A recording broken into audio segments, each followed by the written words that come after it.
မီဂလာပါကျွန်တော်ချစ်တဲ့အမိမြန်မာနိုင်ငံရဲ့မျိုးစစ်တိလုံငယ်လေးများကိုလေးစားပါတယ်နော်အခုဒီနေ့ပြောပြချင်တာကပေါ့နော်ဟာလာကျွန်တော်တို့ကချေလွတ်လိုက်ရဲ့တမတော် KIA ကိုအထက်ပိုင်းလူကြီးတွေကိုပြောချင်တာနော်ဟုတ်ပြီလားအထက်ပိုင်းလူကြီးတွေကိုကျွန်တော်ဘာပြောချင်တယ်လဲဆိုတော်ပါတော့ဗျာလို့နော်ဟုတ်ပြီလားတော်ပါတော့ဗျာစစ်ရေးတွေဖော်ဆောင်တာတွေတော်ပါတော့ဗျာဆိုတဲ့ခေါင်းစီလေးနဲ့ပြောပြချင်ပါတယ်နော်အခု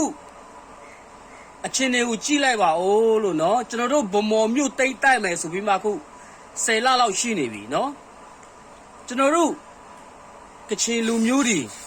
နော်ကဲရေးပေါ်တွေရရှိတွေပဲနော်ကျန်တဲ့ PDF တွေဘလောက်ပိတ်ဆိုက်ခဲ့ရပြီလဲနော်လိုက်စာမှာလဲအခုမြုပ်เสียနေရတော့မှတောင်ကုန်းတွေရှာနေရတယ်တောင်ကုန်းနှကုန်းလဲပြီးသွားလို့နောက်တကုန်းတွေထားရှာနေရအနေထားရှိတယ်ဒါဒီကဲလူကြီးတွေကအခုထိဟာလား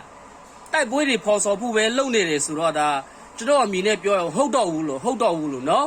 တိမဟုတ်တော့ဘူးလို့ပြောပြချင်တယ်နော်ဟုတ်ပြီလားအခုဗမော်မှာဘလောက်တေသွားပြီလေလို့နော်ဟုတ်ပြီလားကဲဗမော်မြို့တိတိုက်မယ်ဆိုပြီးမှအခုတိုက်တယ်10လလောက်ကြာတယ်ဟာလားဘလောက်တေသွားပြီလေလို့နော်ဟုတ်ပြီလားကျွန်တော်တို့ကချင်မျိုးတွေဘလောက်တေသွားပြီလဲနောက်ပြီးပူပေါင်းပါတဲ့ AA တို့ PDF တွေဘလောက်တေသွားပြီလေလို့နော်ဟုတ်လားနော်ကဲဘယ်လိုလုပ်ကြမှာလဲတေတဲ့လူပြဆက်လို့မရဘူးလို့နော်ဟုတ်ပြီလားနောက်ထပ်မတေအောင်ကနီးလာတလားမရှိတယ်လို့ကျွန်တော်ပြောချင်တာဟလား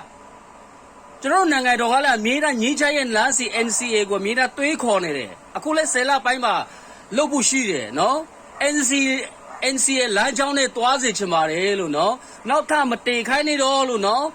ကျွန်တော်ကလူကြီးတွေနော်ကဲအထက်ပိုင်းလာတဲ့ဘူချုပ်တွေဘာတွေညာရအကုန်လုံးနိုင်ငံတော်တေခါဖြစ်မှာနော်လို့အခုအများကြီးတေသွားပြီနော်ဟုတ်ပြီလားမတိချင်အောင်မဆောင်နဲ့လို့နော်အခုဗမော်တိတ်မြို့တိတ်တိုက်ပွဲမှာတေသွားတာပါလေအများကြီးပဲနော်ဟုတ်ပြီလားလိုင်စာကုန်းတော်မှမရှိတော့ပြီနောက်ထပ်ရှာပြီးမြုပ်နေရတဲ့နေထားဒုက္ခိတနဲ့ပေါင်းတဲ့တောင်းကနာမတိတေသွားပြီနော်ဒါတွေကလူကြီးတွေတိစေချင်တယ်တော်ပါတော့ဗျာလို့တော်ပါတော့ဗျာနော်ဟုတ်ပြီလားခင်ဗျားတို့အဲ့လိုလုပ်နေတာရင်မကြည့်ဘူးလို့နော်အောက်ခြေမှာပိတ်ဆက်ပြီးမှတင်နေရတာကတော့တကယ်တရားကြတယ်လားမကြတယ်လားတခြားစဉ်းစားနေရှင်ပါတယ်လို့နော်အများကြီးမပြောချင်ဘူးနော်အများကြီးမပြောချင်ဘူးကျွန်တော်ဟုတ်လားပြောလိုက်ရင်ကိုယ့်အမျိုးချင်းဘာဖြစ်တယ်ညာဖြစ်တယ်ပြောနေဦးမယ်နော်ဟုတ်ပြီလားအဲ့ကောโอเคပါဒါပဲပြောချင်ပါတယ်